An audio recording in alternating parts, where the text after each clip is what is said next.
Welcome back to the Deep Dive. Today, we were putting a state under the microscope, one that, for many people, remains this complicated mix of Rust Belt heritage and maybe flyover country. Right, but it's so much more. It's arguably the most essential geographical and, political hinge in the entire United States. Exactly. We're undertaking a comprehensive deep dive into Ohio, the Buckeye State.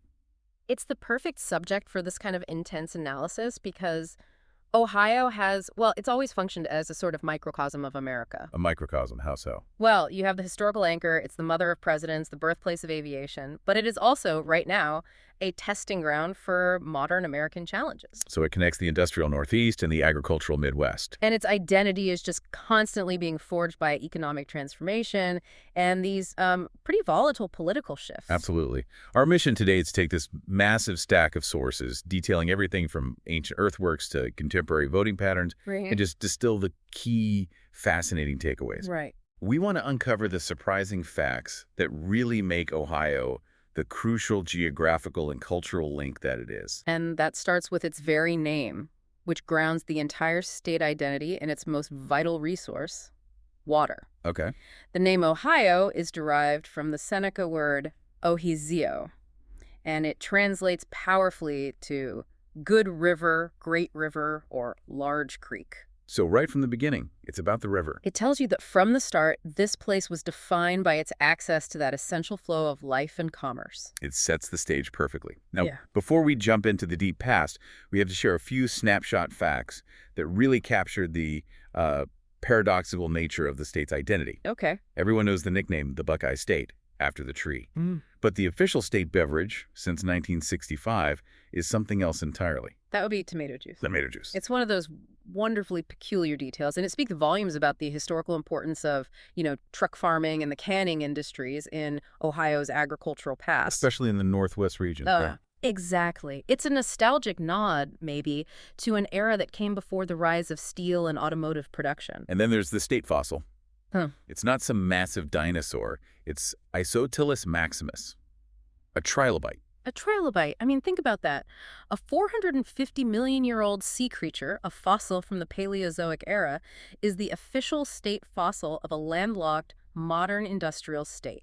It just gives you a sense of the sheer scope of history we have to cover. It really does. It reminds us that this industrial heartland was unimaginably long ago, actually beneath a shallow, vibrant sea. Okay, let's start the clock on that history and see how it moves from an ancient sea to a political swing state.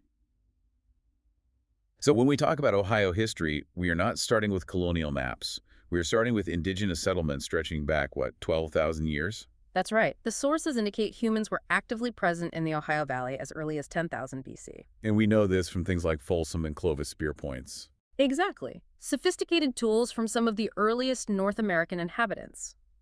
That continuous human presence shows that the Ohio Valley, with its fertile river systems, has been a central hub for human activity almost since the last great glaciers receded. But what really stands out in the archaeological record is the establishment of these highly organized, very distinct cultures. The Adena and the Hopewell. Let's focus on the Adena culture first. Yeah. They're emerging somewhere between 1000 and 800 BC. And this period is a major turning point. It is, because they made the crucial shift to supporting semi-permanent villages. This stability wasn't an accident. Right. It was supported by the domestication of native plants. They were cultivating sunflowers, squash, and probably some early varieties of corn. And this shift from a purely nomadic hunting and gathering life to established communities is what allowed them to undertake these massive, deliberate engineering feats. The most visible of which is the Great Serpent Mound in Adams County. I mean, it's a quarter-mile-long effigy mound shaped like an uncoiling snake. It's believed to have astronomical alignments. Which just demands a level of complex, centralized social organization that... Well, it fundamentally rewrites any simplistic notion we might have of pre-Columbian societies. And the complexity only increases with the Hopewell people who evolved from the Adena around 100 BC. The term mound builders almost feels too simple for what they achieved. It really does. They left behind these large and incredibly complex geometric earthworks near modern-day Marietta, Newark, and Circleville. The Newark earthworks, for example, once covered several square miles. And these weren't just burial mounds. Not at all. They were used for huge social gatherings, religious ceremonies, and possibly as massive astronomical observatories. But what's truly breathtaking about the Hopewell isn't just their local structures, it's their continental reach. Yes, they ran a prodigious trading society that spanned an astonishing third of the North American continent. A third of the continent. They weren't just trading local goods. They were sourcing copper from the shores of Lake Superior, mica from the Appalachian Mountains, and seashells and shark teeth from the Gulf Coast. So this suggests a highly organized network of exchange and diplomacy. A sophisticated continental economy operating centuries before European contact. It's incredible. Yet, like the Adena before them, the Hopewell ultimately declined and disappeared from the Ohio Valley around 600 AD. And the sources note this is a profound cultural shift and depopulation event that remains largely unexplained by modern archaeology. And that pattern of cultural succession and decline just kept going. It did. After the Hopewell, you get the Mississippian culture, the Four Ancient People, the Whittlesey culture, and the Monongahela culture. But here's the second great historical mystery. All of these later thriving indigenous cultures also largely disappeared in the 17th century. And we know the Shawnees may have absorbed some of the Fort Ancient people, but the cause was often external. That external cause was the Beaver Wars in the mid-1600s. This conflict, which was driven by the incredibly lucrative European fur trade, had catastrophic consequences for the Ohio Valley. It led to a second major depopulation. Yes. The Iroquois Confederacy, based in present-day New York, was heavily armed through its trade relationship with the Dutch and the English. So they launched these aggressive conquests to seize control of the fur hunting grounds. They effectively claimed the entire Ohio country as their exclusive beaver trapping territory, pushing out or assimilating the nations who were already living there. So between that aggressive Iroquois expansion, European-introduced diseases, and all the social instability, the Ohio country was rendered largely empty of permanent indigenous settlements by the mid to late 17th century. Right. The subsequent groups that repopulated the area, like the Shawnee and the Delaware, were often these multi-ethnic societies that migrated back into the region later in the 18th century, which demonstrates remarkable resilience and social flexibility. And it was into this contested, recently vacated, but strategically vital land that the European powers arrived. Initially, that meant the French, who set up trading posts primarily to control the valuable fur trade routes that led back to Montreal. And this colonial rivalry, of course, culminates in the French and Indian War, which began in 1754. And the Treaty of Paris in 1763 settled that rivalry decisively. France ceded control of Ohio and the rest of the Old Northwest to Great Britain. But that victory for Britain was immediately complicated by managing a restless colonial population that was just eager to move west.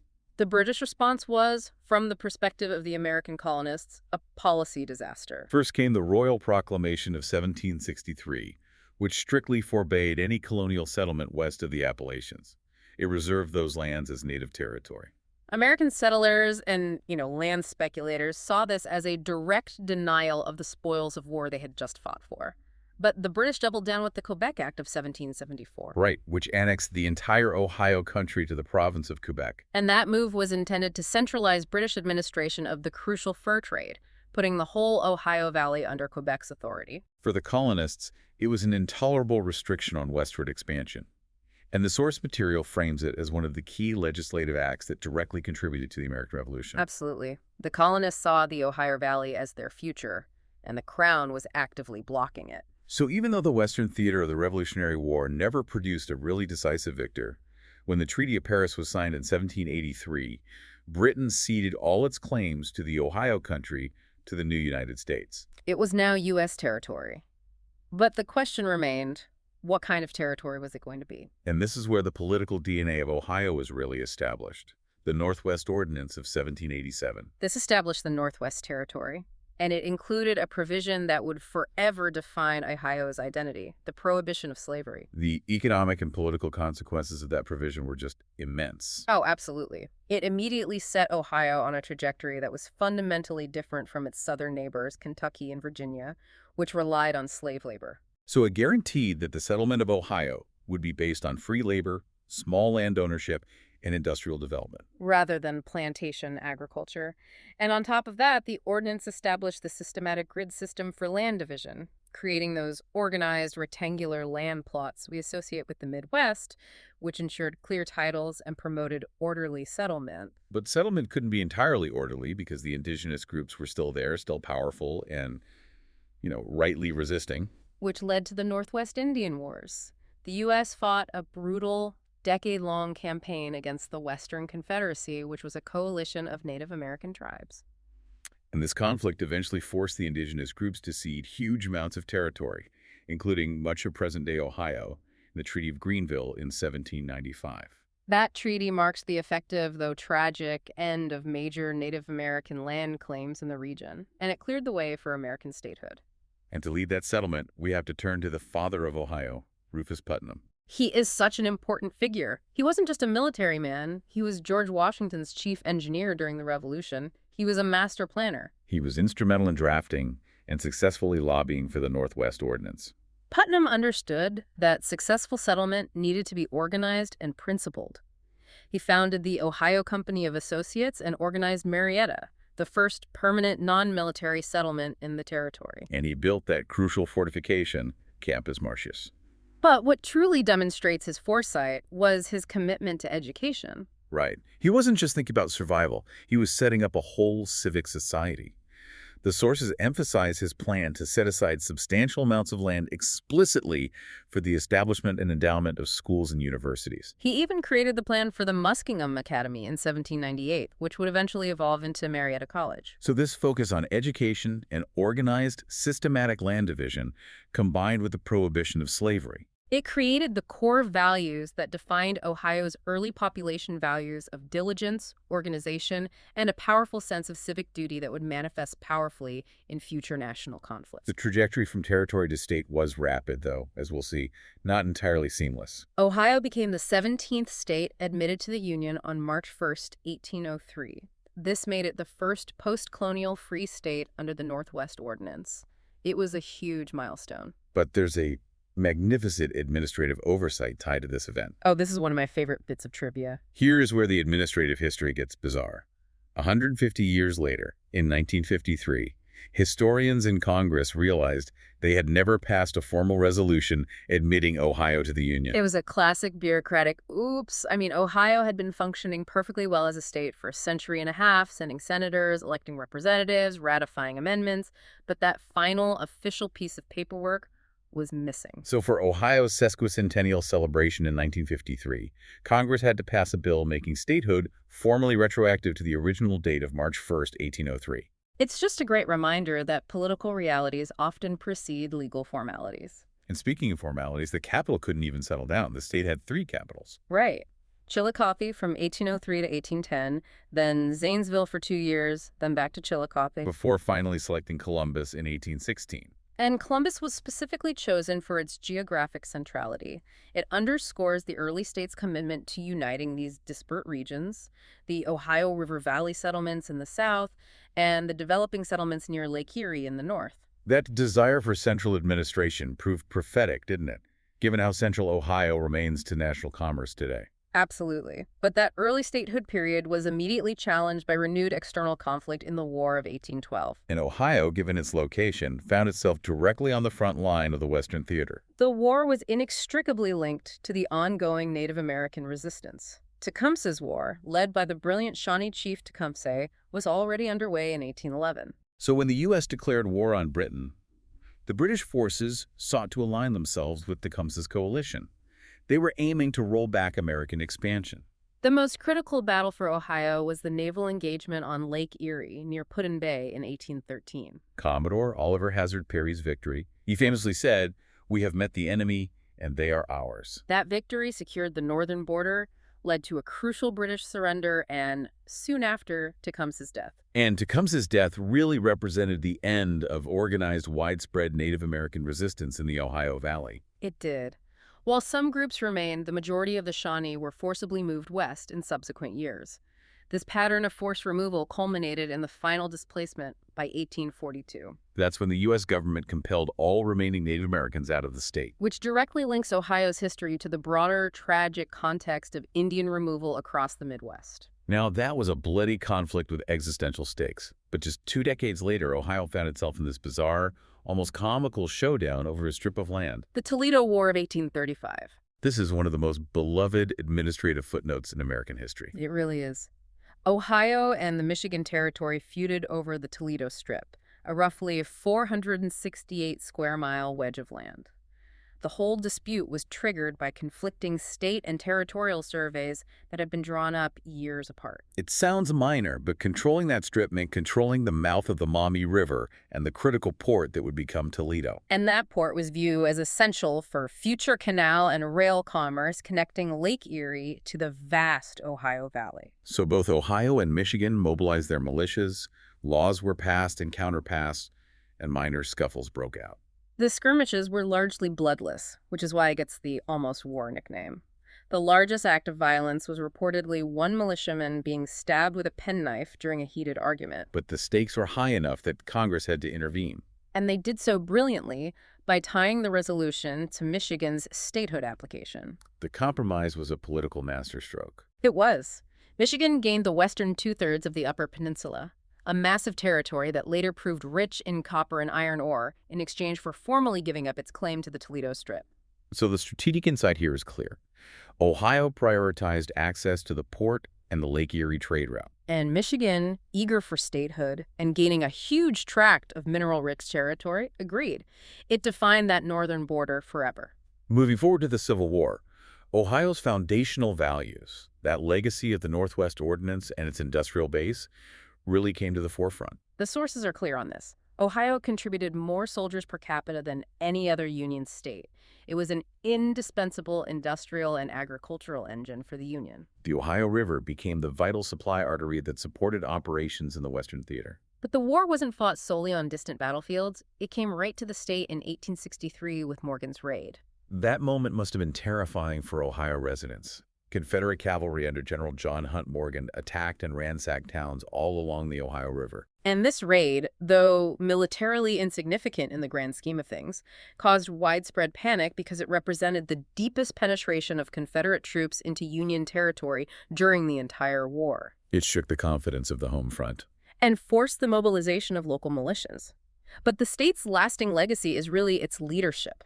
This addresses the critique about why Ohio produced so many leaders. The sources highlight that the combination of that early, organized, free settlement, championed by men like Rufus Putnam, coupled with the constant military demands of the frontier, it created a unique environment. It fostered a culture of organized civic duty and strategic thinking. And this environment produced the mother of generals. The Union's top three military figures, Ulysses S. Grant, William Tecumseh Sherman, and Philip Sheridan, were all Ohio natives. Their organizational skills, their strategic aggression, their ability to manage massive forces, these were hallmarks of their success. Skills perhaps forged in the dynamic entrepreneurial environment of 19th century Ohio. The history we just covered is directly tied to Ohio's geography. I mean, it's not accidental that it became an industrial and military powerhouse. It's because of its remarkable strategic location.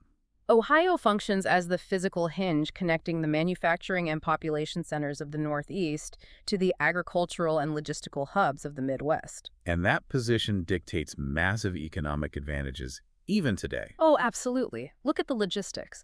Ohio has the nation's 10th largest highway network.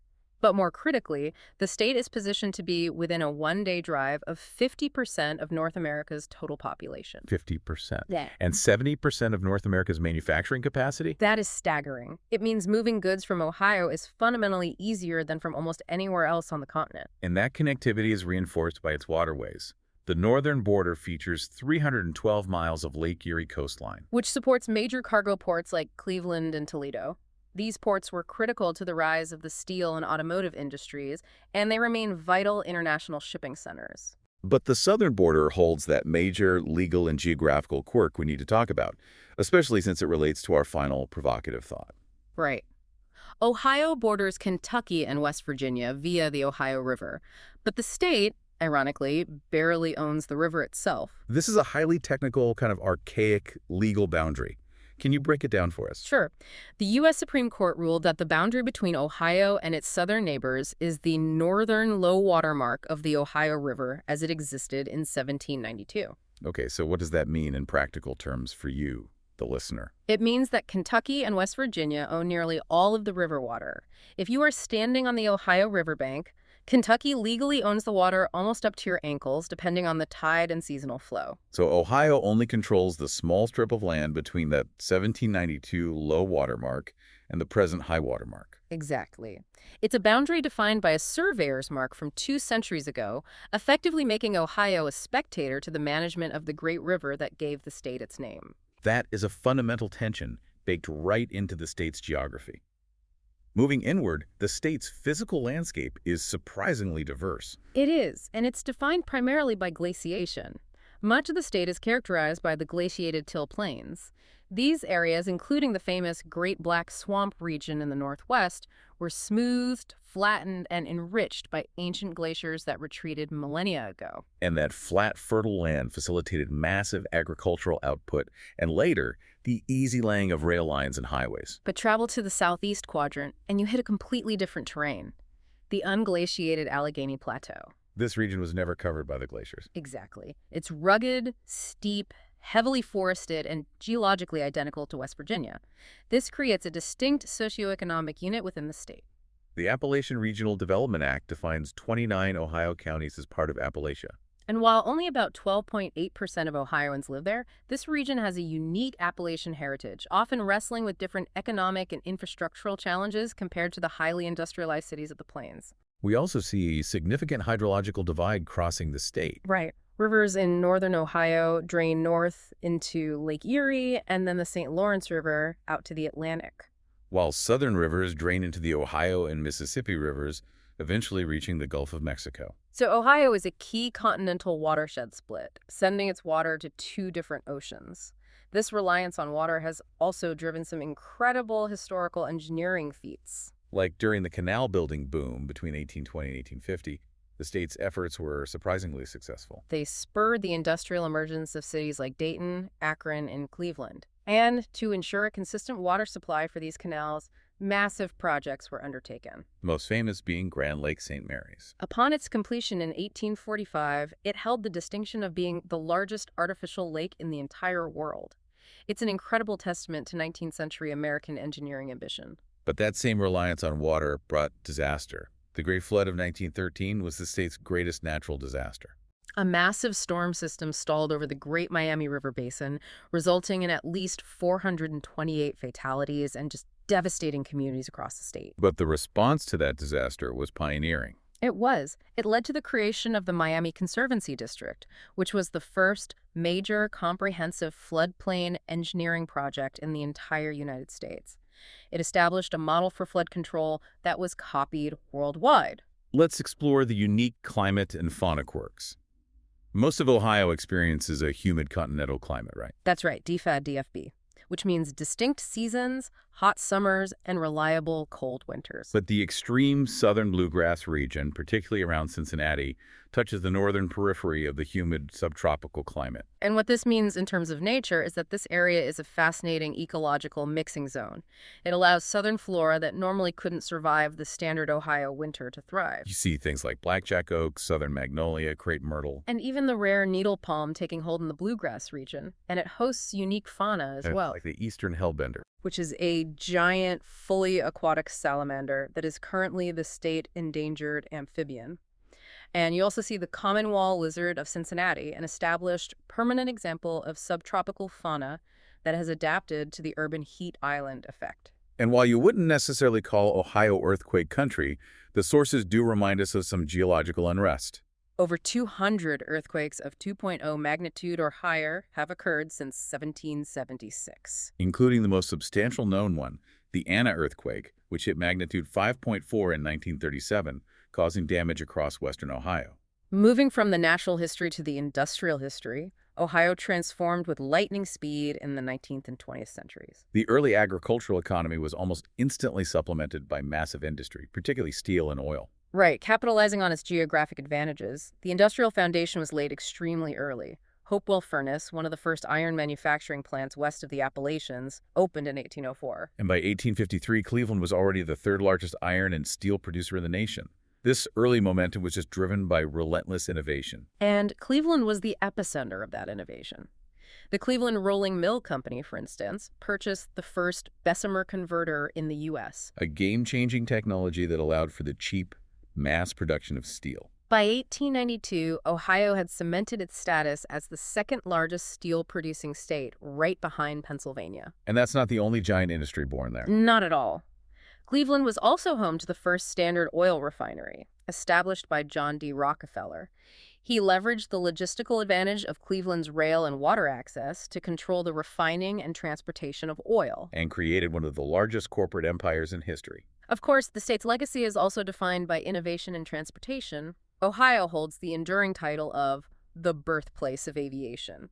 Dayton natives Orville and Wilbur Wright invented the first successful airplane, making those 4 brief but monumental flights in 1903. And this legacy is not merely historical. It remains vital today with major installations like the Wright-Patterson Air Force Base near Dayton. That industrial might, however, faced an existential challenge during the Great Depression. The sources show the profound human cost. Unemployment peaked statewide at a staggering 37.3% by 1933. The situation was especially dire in industrial centers, with 80% unemployment for construction workers in Toledo. But even during this period of intense anxiety and economic hardship, creativity flourished. Cleveland residents Jerry Siegel and Joe Shuster created Superman. And what's fascinating culturally is how their early comics reflected the anxiety of the era. They often portrayed the hero fighting and defeating the rising specter of the Nazis and other threats to democracy. Then that massive industrial base was mobilized for global conflict. Ohio became the arsenal of democracy. Contributing enormously to the war effort. Approximately 839,000 Ohioans served in the U.S. Armed Forces during World War II, a colossal contribution. But the transition from the mid-20th century to the 21st has been marked by this profound economic transformation. Often painfully referred to as the shift from the manufacturing heartland to the Rust Belt. Deindustrialization has been brutal and prolonged. Between 1990 and 2019, Ohio lost over 300,000 manufacturing jobs. And these were often high-paying, unionized jobs that served as the backbone of community wealth in cities like Youngstown, Akron, and Cleveland. But the sources also compel us to look past the narrative of pure loss. Right. During that same 30-year period, Ohio added over 1 million non-manufacturing jobs. Which signifies a fundamental economic pivot toward information, services, and advanced technology. The Great Recession of 2007-2010 certainly didn't help. Unemployment peaked at 11.1%, and the state lost 376,500 jobs during that 3-year window. To spur the necessary shift, the state launched the Third Frontier program. This initiative was specifically designed to boost the technology sector, targeting high-growth areas like IT, advanced manufacturing and biomedical sciences, and increased private investment. And the sources show the program has had tangible success. It's attributed with creating 9,500 jobs with an average salary significantly above the state average. Around $65,000, and achieving a reported 9.1 return on investment. It suggests a successful public-private partnership aimed at redefining the state's industrial future. So today, Ohio's economy remains vast and diversified. Its GDP ranks 7th among all 50 states. It's still highly industrial, ranking as the 3rd largest manufacturing sector and the 2nd largest automobile producer in the country. But the largest sector by employment is now trade, transportation, and utilities. Followed closely by healthcare and education, anchored by institutions like the Cleveland Clinic and the Wexner Medical Center in Columbus. And this diverse economy is reflected in its demographic profile. Ohio is the 7th most populous state, approaching 12 million residents. Ancestrally, the population is predominantly German at 26.5%, followed by Irish and English. But the truly fascinating element of Ohio's demographics lies in its unique language concentrations. Which are direct artifacts of the immigrant labor waves that built the industrial cities. That's right. The state holds the distinction of having the nation's largest population of Slovene speakers, particularly concentrated in Cleveland. Which was a massive magnet for Eastern European heavy industry workers. It also has the 2nd largest population of Slovak speakers and the 3rd largest of Serbian speakers. Reflecting that same industrial immigration pattern into Youngstown, Akron, and other manufacturing hubs. And these communities retain powerful cultural and linguistic ties. We also can't forget the internal migration and unique cultural groups. Ohio has the 2nd largest Amish population in the country. only behind Pennsylvania. which contributes significantly to the population that speaks Pennsylvania Dutch, a high concentration of Germanic speakers who maintain their traditions in rural communities across eastern and central Ohio. In terms of belief, the state is still broadly Christian at 64%, with Catholicism being the largest single denomination. However, a critical modern demographic shift is that nearly a third of the population, 30%, identifies as religiously unaffiliated, which echoes national trends of increasing secularization. Shifting to culture, this is where the confluence of history, immigration, and industry truly shines. Ohio is a major hub for the arts, housing over 30 major institutions. And the wealth of these institutions is just staggering. The Cleveland Museum of Art, for instance, is internationally renowned, particularly for its substantial holdings of Asian and Egyptian art. It's ranked the fourth wealthiest art museum in the United States. Its collection alone encompasses over 61,000 works. Then you have the Cincinnati Art Museum in the southern part of the state, which is just as impressive. It holds over 100,000 works spanning 6,000 years of human history. With notable pieces by European masters like Botticelli, Rubens, and Monet. And Columbus has carved out its own unique niche in visual culture. It's home to the Billy Ireland Cartoon Library and Museum, which stands as the largest research library dedicated to cartoon art in the world. And when you connect that back to Cleveland being the birthplace of Superman, you see a long, deep tradition of American visual storytelling in Ohio. Beyond visual arts, the performing arts are massive here. Cleveland's Playhouse Square is the nation's second-largest performing arts center, housing 10 distinct theaters. And the Cleveland Orchestra is recognized globally as one of the historic Big Five U.S. orchestras, frequently ranked among the best in the world. This isn't just regional culture. It's globally significant output. Now let's talk cuisine, because this is where local identity is most strongly forged, and Ohio has some distinct regional specialties. And they showcase its immigrant and agricultural past perfectly. We have to start with the unofficial state snack. The Buckeyes. Right. These are peanut butter fudge balls that are only partially dipped in chocolate, deliberately designed to resemble the nut of the state tree. Which is highly toxic if you actually eat it. It's a sweet, playful nod to the state symbol. Then there is the culinary debate of the state. Cincinnati-style chili. Which is not a bowl of chili in the Texas sense, not at all. It is a unique Greek-inspired meat sauce. It's thin, typically featuring Mediterranean spices like cinnamon, cloves, and allspice. And it's served over spaghetti or hot dogs. Yeah. The experience is defined by the ways. That's right. If you order it, you specify the number of layers you want. A 3-way is chili, spaghetti, and a mountain of shredded cheddar cheese. A 4-way adds either chopped onions or red kidney beans, and a 5-way includes all 5 ingredients. It's an intensely localized tradition. And if you are in Cincinnati, you must also try goetta. A German immigrant invention. Exactly. It's a breakfast sausage made primarily of ground meat scraps, spices, and pin oats, which serve as an economical filler. It's typically served pan-fried until crisp. It speaks directly to the German necessity for thrift and maximizing food resources in that 19th century industrial environment. And up in Cleveland, their signature sandwich is the Polish boy. This is a hefty affair. A true celebration of Polish and Eastern European industrial immigrant culture. It is a deep-fried or grilled kielbasa sausage, piled high with coleslaw, a layer of French fries, and drowned in BBQ sauce, all on a bun. It's a meal that was designed to fuel a steelworker. No doubt. And of course, Ohio is a fast food incubator. It's home to the first Arby's restaurant and the corporate headquarters of both Wendy's and White Castle. From food, we transition naturally to music and sports, which fundamentally define modern Ohio culture. Cleveland is rightly called the cradle of rock and roll because disc jockey Alan Freed is credited with popularizing and coining the term rock and roll in the early 1950s. Which is why the Rock and Roll Hall of Fame is appropriately located on the shores of Lake Erie. And the musical talent that has emerged from Ohio is huge, spanning genres and generations. You have big band classics like Dean Martin and Doris Day, funk and soul with the OJs, industrial rock with Nine Inch Nails and Devo, grunge and modern rock from Dave Grohl, and contemporary R&B from John Legend. In professional sports, Ohio is extremely well represented, home to 8 major league teams. 2 in the NFL, 2 in MLB, an NBA team, an NHL team, and 2 MLS teams. But the state's deepest sports roots are in football.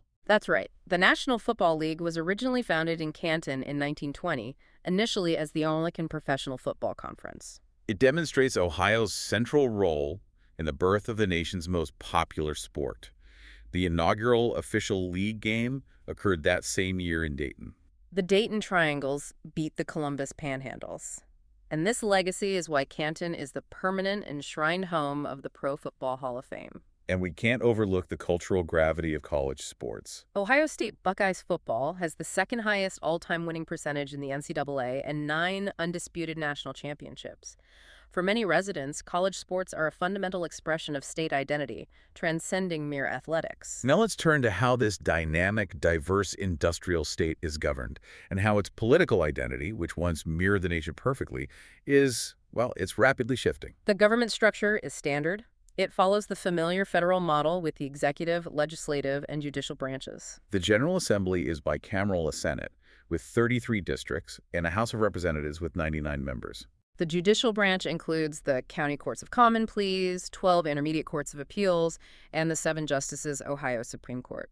And at the local level, we have 88 counties and 2 types of municipalities, cities and villages, with townships also covering the entire state. Historically, Ohio's political identity is defined by that title, the mother of presidents. While Virginia technically produced 8 presidents, Ohio has seen 7 born within its borders, and 6 presidents were elected from Ohio. William Henry Harrison, Rutherford B. Hayes, James A. Garfield, William McKinley, William Howard Taft, and Warren G. Harding. It's a powerful legacy. More crucially, Ohio has traditionally been the ultimate bellwether state.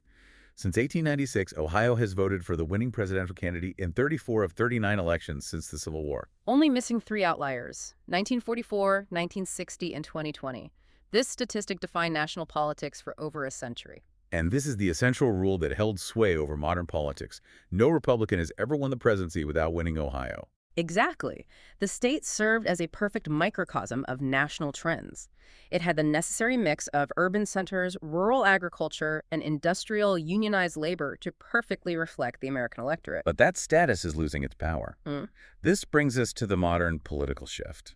Long considered the quintessential swing state, Ohio has shown a distinct and growing Republican lean since the late 2000s, leading analysts to seriously question its bellwether status today. And this shift is driven by demographics and economic restructuring. As manufacturing jobs declined in the industrial cities and Appalachian counties, working-class voters trended more conservative. This rural and exurban shift has dramatically increased the Republican margin in the state, leading Ohio to vote for the Republican presidential candidate in 2016 and 2020 by margins larger than the national average. It is no longer perfectly reflecting the nation. Despite this trend, the majority of the electorate remains fiercely independent. Over 70% of registered voters are not affiliated with any political party. And this huge pool of unaffiliated voters is what still draws national attention to Ohio races, because if that majority shifts or mobilizes on a specific issue, the political landscape can change overnight. Shifting to key political and social challenges, income inequality is a major issue that tracks the state's post-industrial economic restructuring. And that inequality has risen significantly since the 1970s. The data is stark. Between 2009 and 2012, the top 1% saw income growth of 37%, while the bottom 99% saw only 2.3% growth. This reflects the reality that the gains from the high-tech, service-based economy are not being distributed evenly across the state's population. Furthermore, the tax burden in Ohio falls disproportionately on lower income brackets. The bottom 20% of earners contribute a significantly higher percentage of their income to taxes, 12.3%, compared to the top 1%, who pay only 6.5%. Economic anxiety fueled by these disparities is a persistent, powerful political driver across Ohio. Another continuous flashpoint has been voter access. A 2020 study ranked Ohio as the 17th hardest state for citizens to vote in. And this is partly due to the policy of purging infrequent voters from the rolls, a practice intended to ensure election security. That purging policy was challenged all the way to the Supreme Court in the case, Husted v. Philip Randolph Institute.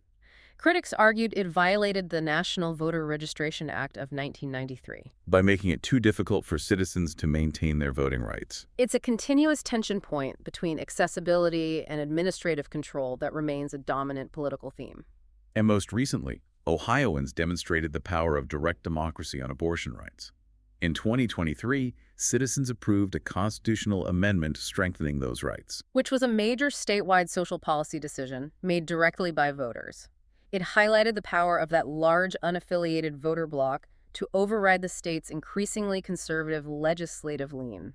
Finally, we must mention transportation. which is critical for a state defined by logistics and connectivity. While Ohio has extensive road and freight rail networks, there is one stunning gap that underlines modern infrastructural challenges. Columbus is the largest city in the entire U.S., with no passenger rail service. Union Station in Columbus last served passengers way back in 1979. For a major metropolitan center, in the heart of it all, located within a day's drive of half the nation's population, that lack of modern passenger rail access is a striking failure of interregional connectivity. Though for the recreational traveler, the sources do offer an alternative. Ohio boasts extensive scenic trails, including the massive 1,444-mile Buckeye Trail Loop that circles the entire state. What stands out to me is Ohio's relentless historical importance, nearly accidental by the sheer virtue of its location. Really is. It was home to complex ancient earthwork societies, the definitive frontier of the U.S. that prohibited slavery, the crucible for the industrial age. And the literal birthplace of both aviation and the NFL. It is truly a microcosm of American transformation. Today, it's navigating the intense complexities of post-industrial life. Grappling with critical issues like income inequality and shifting political loyalties, all while retaining its status as a critical geographical and logistical link between the Midwest and the Northeast. We've seen how much Ohio relies on its physical location, linking the Midwest and Northeast and bordering Lake Erie. We also detailed how the state was fundamentally defined by its history of water conflict. From the War of 1812 to the bloodless Toledo War, and its brilliant, pioneering response to the Great Dayton Flood that led to the first modern flood-controlled engineering projects. This raises an important question for you, the listener, as you consider Ohio's future. Given that the state's origins and its name rely entirely on water, and given the strange legal reality that the state technically barely owns the Ohio River, the Great River itself. How much will future economic success hinge not just on high-tech investment through programs like the Third Frontier, but on the continuing vitality, access, and political management of that fundamental geographic resource? The control of that river is owned by its neighbors, but the future of the Buckeye State relies on its flow.